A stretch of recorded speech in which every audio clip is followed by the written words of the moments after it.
eBay's founder built a website with essentially no security, no background checks, and no way to physically inspect what you were buying, and called it an honest and open marketplace. It sounds naive. It shouldn't have worked. But it did, because he'd accidentally rediscovered a solution that ancient trade networks had already stress-tested for millennia. This is the story of how two wildly different worlds solved the exact same problem: getting strangers to trust each other with money. Imagine handing a stranger cash for something you can't fully check. You don't speak their language.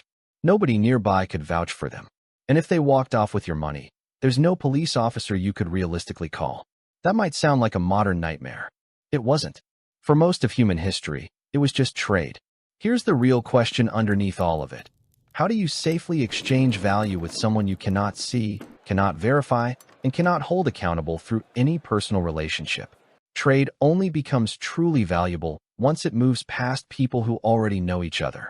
Family, neighbors, people from the same village. The moment you deal with a stranger, every natural safeguard disappears.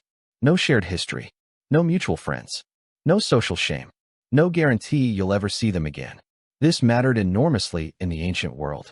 The most profitable goods, like spices, metals, and fine textiles, usually came from far away, from people who spoke differently, worshipped differently, and answered to no shared ruler. And it still matters today. The internet reintroduced this same problem, just at a much larger scale.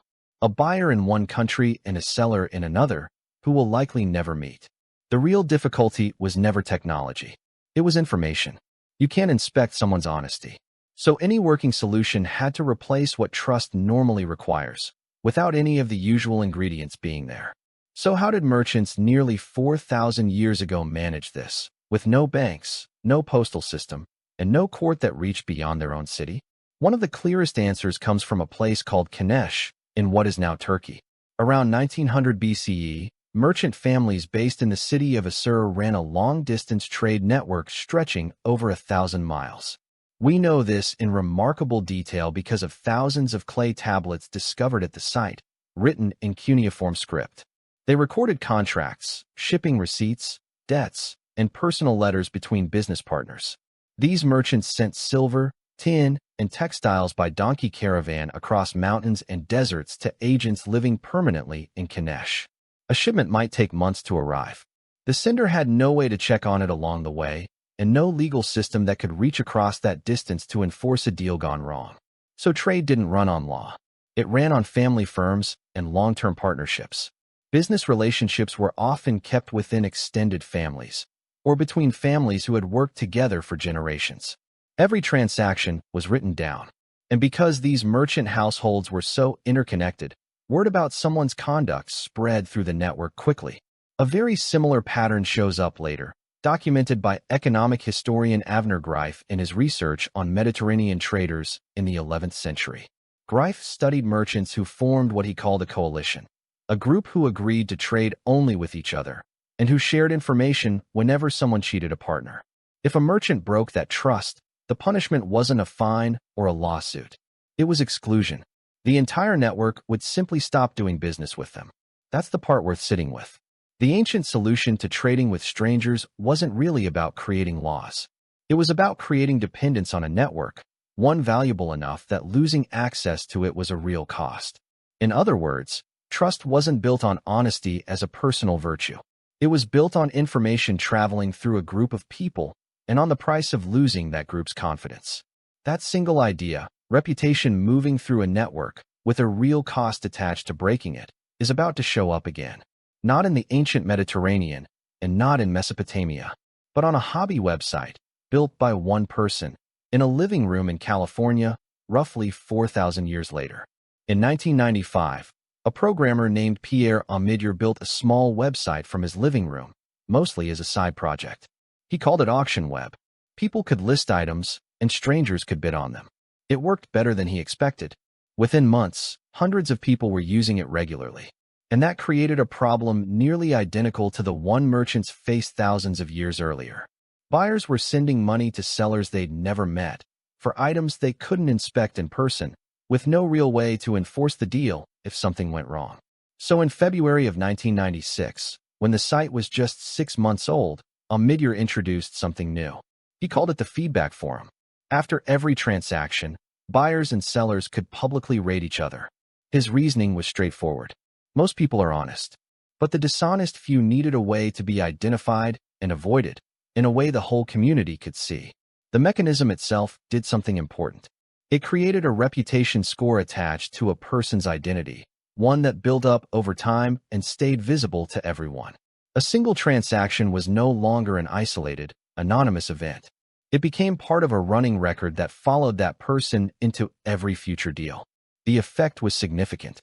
By late 1996, the platform had hosted around 250,000 auctions.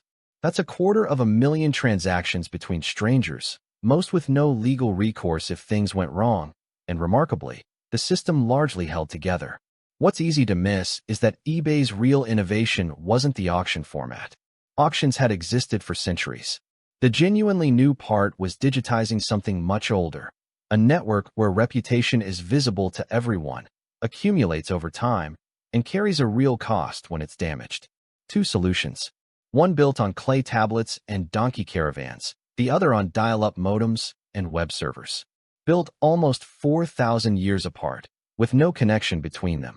Which raises an obvious question. What happens when you place them side by side? Strip away the donkeys and the dial-up modems, and look at what both systems were actually doing mechanically. Underneath the details, each one relied on the same four components. First, an identity that stayed consistent across transactions, so a person couldn't simply disappear and start over as someone new. Second, a record of past behavior attached to that identity. Third, a network of people who could see and share that record. And fourth, a real cost for violating trust, specifically, losing access to future trade.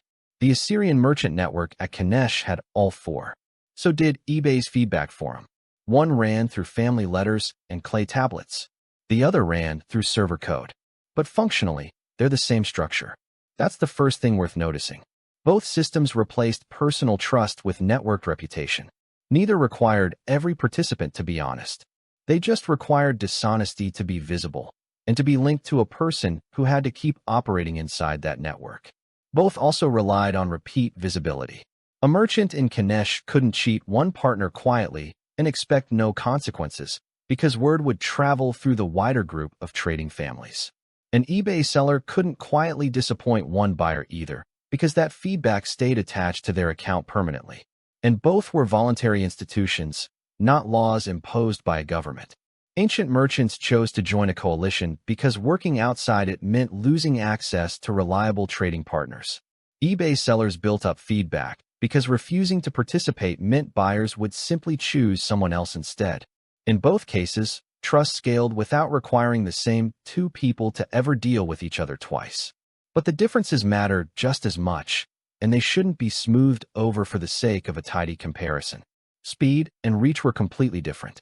News about a dishonest merchant in the ancient Mediterranean might take months to spread by letter or by word of mouth carried along trade routes. On eBay, a single piece of negative feedback was visible to millions of potential buyers within seconds. The severity of enforcement also differed sharply.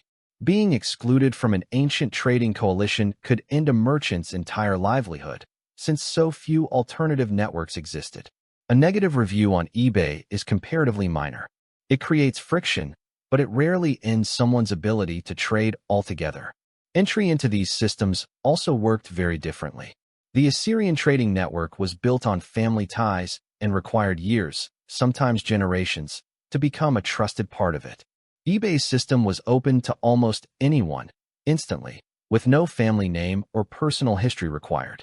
And the depth of verification wasn't equal either. Ancient trading partners often knew each other's families, reputations, and histories in real depth. Feedback on eBay is thinner. It's usually a brief impression from a single transaction, not a deep understanding of someone's character. So the comparison isn't perfectly symmetrical, and it shouldn't be forced to be. What connects them is the underlying pattern, not identical execution.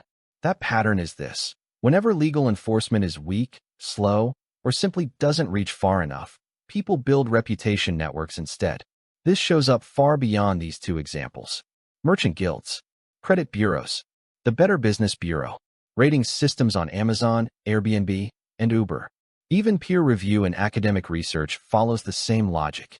The deeper principle underneath all of it is this: trust doesn't require everyone to be honest. It only requires that dishonesty be visible and that it carry a real cost. Which brings the contradiction from the beginning of this video back into focus. Omidyar's open, unguarded marketplace wasn't naive at all. It was a rediscovery of one of the oldest working solutions humans have ever built for a problem that never really goes away: how to trust someone you've never met. So the next time you check a seller's star rating, or a driver's rating, or a host's reviews before booking a stay, you're not using a clever piece of Silicon Valley software.